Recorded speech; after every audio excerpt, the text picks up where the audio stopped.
విశాఖ జిల్లా అరకులో ఇవాళ సీఎం చంద్రబాబు పర్యటించనున్నారు. ఇందుకోసం ఏర్పాట్లు పూర్తి చేశారు అధికారులు. దత్తత తీసుకున్న పెదలబూడు గ్రామాభివృద్ధిని స్వయంగా సమీక్షించడంతో పాటు పలు అభివృద్ధి కార్యక్రమాలకు శంకుస్థాపనలు చేయనున్నారు చంద్రబాబు. వీటితో పాటు అరకులో నిర్వహించనున్న ప్రపంచ ఆదివాసీ వేడుకల్లో సీఎం పాల్గొనడంతో అధికారులు పటిష్టమైన భద్రతా ఏర్పాట్లు చేశారు.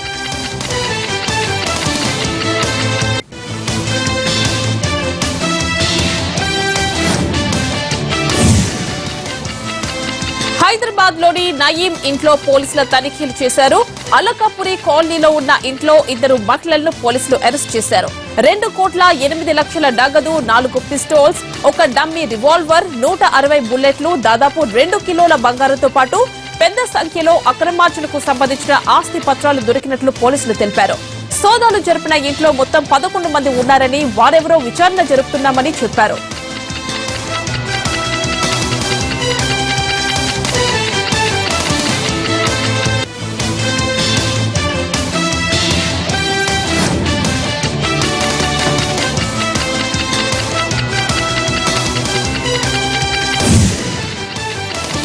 ఎట్టకేలకు తన 16 ఏళ్ల అకుంఠిత దీక్షకు మణిపూర్ ఉక్కు మహిళ ఇరోం షర్మిల ముగింపు పలుకనున్నారు. ఇవాళ ఆమె తన దీక్షను విరమించనున్నారు. ఇప్పటి వరకు నాజర్ ట్యూబ్ ద్వారా ద్రవ పదార్థం ఆహారంగా తీసుకుంటూ వచ్చారు ఇరోం. మణిపూర్ లో ప్రత్యేక సాయుధ బలగాల చట్టాన్ని వెనక్కి తీసుకోవాలన్న డిమాండ్తో 2000 నుంచి దీక్ష చేస్తున్నారు ఆమె. అప్పటి నుంచి పోలీసుల అదుపులోనే ఆసుపత్రిలో ఉంటున్నారు. ఇవాళ ఆమెను జ్యుడిషియల్ మెజిస్ట్రేట్ ముందుకు తీసుకువెళ్తారు. అక్కడ ఆమె తన దీక్షను విరమించినట్లు ప్రకటించగానే కోర్టు ఆమె జ్యుడిషియల్ కస్టడీ ముగిసినట్లుగా ప్రకటించనుంది. అనంతరం ఆమె తన మద్దతుదారులతో సమావేశం కానున్నారు. వచ్చే ఎన్నికల్లో పోటీ చేస్తారన్న ప్రచారం జరుగుతోంది.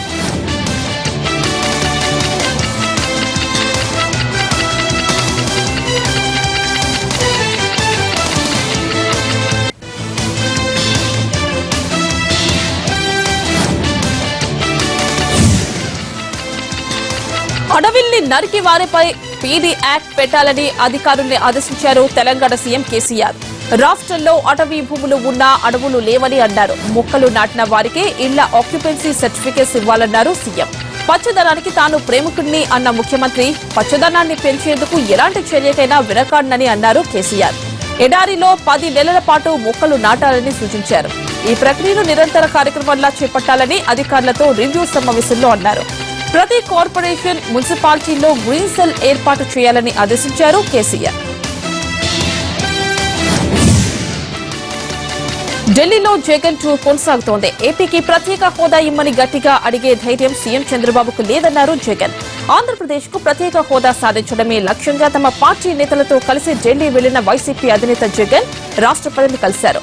ఆంధ్రప్రదేశ్ ప్రత్యేక హోదా ఇవ్వాలని రాష్ట్రపతి ప్రణబ్ ముఖర్జీకి వినతి పత్రం ఇచ్చారు జగన్. ఇవాళ కొందరు కేంద్ర మంత్రులను కలిసే అవకాశం ఉంది.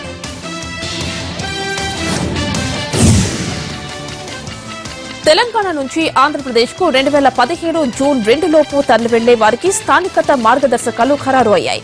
కొన్ని రోజులుగా మార్గదర్శకాలపై కసరత్తు చేసిన రాష్ట్ర ప్రభుత్వం ఉత్తర్వులు జారీ చేసింది. ఆంధ్రప్రదేశ్ కు 2017 జూన్ 2 లోపు తరలి వెళ్లి ఉన్నత విద్యా ప్రభుత్వ ఉద్యోగాల్లో అవకాశం పొందేందుకు వీలుగా మార్గదర్శకాలను విడుదల చేసింది సర్కార్.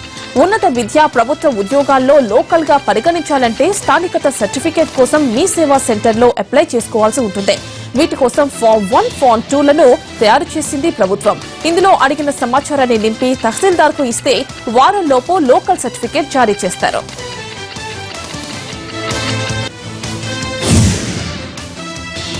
మహిళా టీచర్ల మీద తెలంగాణ డిప్యూటీ సీఎం కడియం చేసిన వ్యాఖ్యలు వివాదాస్పదమయ్యాయి. ఖమ్మంలో జరిగిన ఓ సమావేశంలో మహిళా టీచర్లు స్కూల్ కు వెళ్లి పాఠాలు చెప్పేది ఏమీ ఉండదన్నారాయన. ఇంట్లో వండి వార్చి ఆదరాబాదరాగా పాఠశాలకు వెళ్తున్నారన్న ఆయన రాష్ట్రంలోని 50 ఉపాధ్యాయ సంఘాలకు డైరీలు పెట్టుకుని తిరగడమే పని అని విమర్శించారు. కడియం వ్యాఖ్యలపై తీవ్ర అభ్యంతరం వ్యక్తం చేస్తున్నాయి యూనియన్లు. ఇది ఉపాధ్యాయుల్ని అవమానించడమే అంటున్నాయి.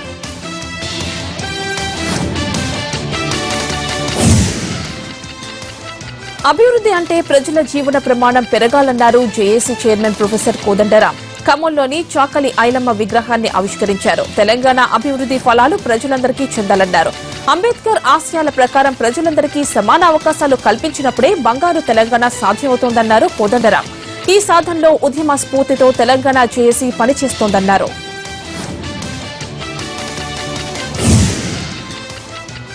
తెలుగు భాషకు ప్రాచీన హోదా ఇవ్వడాన్ని వ్యతిరేకిస్తూ దాఖలైన పిటిషన్ను మద్రాస్ హైకోర్టు కొట్టివేసింది.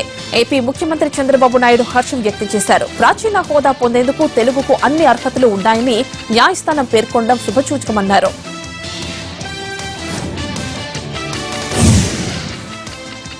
ఎర్రచంద్రం స్మగ్లింగ్ చేసే వారి లిస్టులో డాక్టర్లు కూడా చేరారు. తిరుపతిలో రెడ్ శాండిల్ ను అక్రమంగా రవాణా చేస్తోన్న 3 సభ్యుల ముఠాను పట్టుకున్నారు.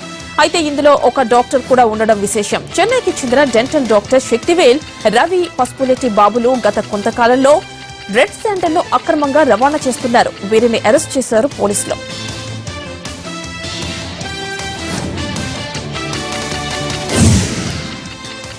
కలెక్టర్ ని కలిసి తన సమస్య విన్నవించుకోవాలన్నాడు. కానీ ఇంతలోనే మనస్తాపానికి గురై ఓ రైతు గొంతు కోసుకుని ఆత్మహత్యకు పాల్పడ్డాడు. కలెక్టర్ కార్యాలయం సాక్షిగా జరిగిన ఈ ఘటన కాకినాడలో సంచలనం రేపింది. అమలాపురం మెట్ల కాలనీకి చెందిన కూడిపూడి సాయిబాబా రైతు తాను సాగు చేసుకుంటున్న సెంటు భూమి ఎంఆర్ఓ మరొకరికి కేటాయించడంతో ఆ విషయాన్ని కలెక్టర్ దృష్టికి తీసుకురావాలనుకున్నాడు. గ్రీవెన్స్ సెల్ తన సమస్యను అర్జీ పెట్టుకోవడం ద్వారా కలెక్టర్ పరిష్కరిస్తాడనుకున్నారు. అయితే కలెక్టర్ పట్టించుకోకపోవడంతో మనస్తాపానికి గురైన రైతు సాయిబాబా గొంతు కోసుకుని ఆత్మహత్యకు పాల్పడ్డాడు. వెంటనే ప్రభుత్వ హాస్పిటల్కి తీసుకువెళ్లారు. సాయిబాబా స్థల వివాదం విషయంపై జాయింట్ కలెక్టర్ సత్యనారాయణ విచారణకు ఆదేశించారు.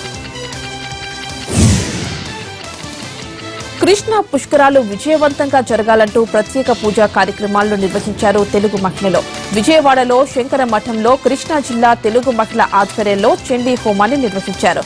పుష్కర పనులకు ఎలాంటి ఆటంకం కలగకుండా నిర్విఘ్నంగా కొనసాగాలని, పుష్కరాలకు వచ్చే భక్తులకు ఎటువంటి ఇబ్బంది, అసౌకర్యం కలగకుండా చూడాలని కాంక్షిస్తూ హోమాన్ని నిర్వహించారు.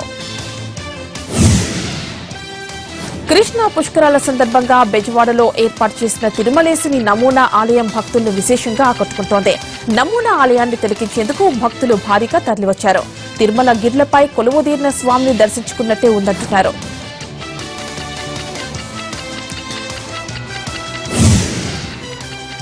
పల్నాడు ప్రాంతం పుష్కర శోభను సంతరించుకుంది. కృష్ణానది తెలంగాణ నుంచి ఏపీలోకి పల్నాడు నుంచే ప్రవేశిస్తోంది. ఈ పుష్కరాల్ని ప్రతిష్టాత్మకంగా తీసుకున్న ఏపీ సర్కార్ అందుకు అనుగుణంగానే ఇక్కడ భారీ ఏర్పాట్లు చేసింది. ఆలయాలను ఆధునీకరించింది. ఘాట్ల నిర్మాణాలను విశాలంగా నిర్మించింది.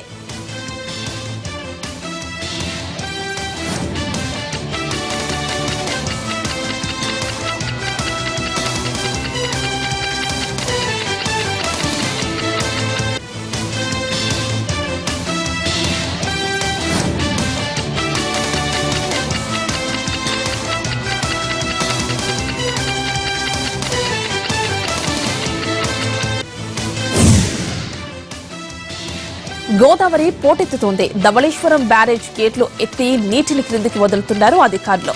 తూర్పు గోదావరి జిల్లాలోని పి గన్నవరం నియోజకవర్గం సహా పలు లంక గ్రామాలు ముంపు బారిన పడుతున్నాయి. క్యాచ్ వేలు నీటి మునుగుతున్నాయి. దీంతో లంక గ్రామాలకు చెందిన విద్యార్థులు, రైతులు నానా అవస్థలు పడుతున్నారు. ప్రమాదమని తెలిసినా గత్యంతరం లేని పరిస్థితుల్లో ప్రాణాలకు తెగించి ప్రయాణాలు చేస్తున్నారు కొంతమంది.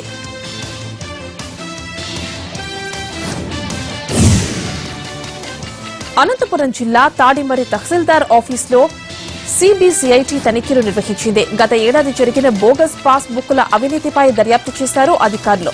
1995 నుంచి 2012 వరకు ఉన్న పట్టాదారు పాస్ బుక్కుల వివరాల గురించి తెలుసుకున్నారు. ఇక్కడ గతంలో విధులు నిర్వహించిన ఎంఆర్ఓ, ఆర్ఐ, విఆర్ఓ, బ్యాంక్ అధికారుల వివరాలు సేకరించారు సిబిసిఐటి అధికారులు.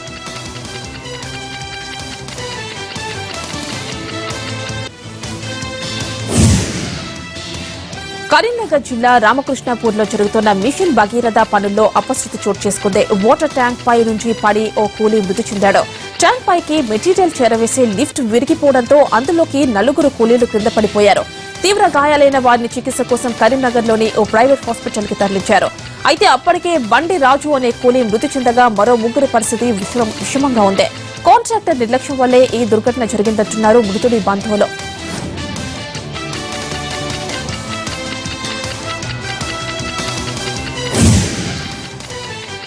విశాఖపట్నం గాజువాక శ్రీనగర్ కాలనీలో ఓ మహిళ గొంతు కోసి పరారయ్యారు గుర్తు తెలియని వ్యక్తులు. జనవాసాల మధ్య జరిగిన చోటు చేసుకున్న ఈ ఘటన స్థానికంగా కలకలం రేపింది. శ్రీనగర్ కాలనీకి చెందిన ఈశ్వర్రావుకు నర్సీపట్నానికి చెందిన కావేరితో 4 నెలల క్రితం పెళ్లయింది. ఈశ్వర్రావు రోజువారీ కూలీ పనులకు వెళ్తుండగా కావేరి ఇంటి దగ్గరుంటోంది. మధ్యాహ్నం 12 గంటల సమయంలో ఈశ్వరరావు ఇంటికొచ్చిన కొంతమంది దాహంగా ఉంది, మంచినీరు కావాలని అడిగారు. దీంతో నీళ్లు తెచ్చేందుకు లోనికి వెళ్లింది కావేరి. ఇదే అదునుగా ఇంట్లోకి ప్రవేశించి కావేరి గొంతు కోసి పారయ్యారు దుండగులు. కావేరి గట్టిగా అరవడంతో వచ్చిన ఇరుగు పొరుగు తీవ్రంగా గాయపడ్డ ఆమెను దగ్గరలోని హాస్పిటల్ కు తరలించారు. ఘటనా స్థలాన్ని గాజువాక ఏసీపీ పరిశీలించారు. కావేరిపై దాడి చేసిన దుండగుల్ని పట్టుకునే పనిలో పడ్డారు పోలీసులు.